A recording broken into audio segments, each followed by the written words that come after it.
The question we are solving now belongs to test series 10. It is of control system subject. In specific, it belongs to root locus of the control system. As per the question, the open loop transfer function of a unity negative feedback control system is given as k divided by s into s plus 2 multiplied by s plus 4.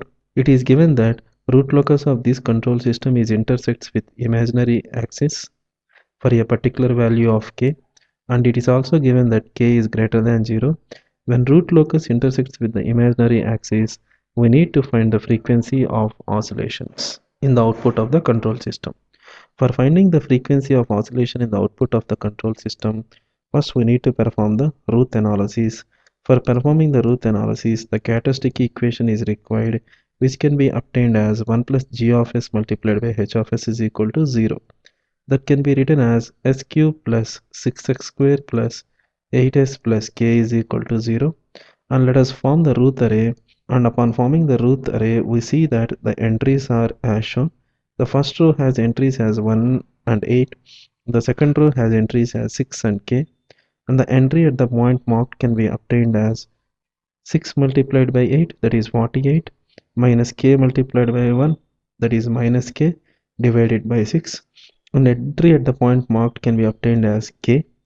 We know that as the root locus intersects with the imaginary axis, 48 minus k by 6 should be equal to 0, or k should be equal to 0. K equal to 0 is not a possible case, as it is already given that k is greater than 0. From this we can say that k can be simplified as 48. So from this we can form the auxiliary polynomial as 6x square plus 48 is equal to 0, which can be simplified as s square plus 8 is equal to 0. Upon substituting s is equal to j omega, this is because of the reason that we know that as the root locus intersects with the imaginary axis, there will be poles on the imaginary axis. Hence we are substituting s is equal to j omega. So upon doing the same, we can get that minus omega square plus 8 is equal to 0. That is omega is equal to 2 root 2 radians per second. From this data, we can say that when the root locus intersects with the imaginary axis, the frequency of oscillation in the output is 2 root 2 radians per second. Hence, the correct option is A.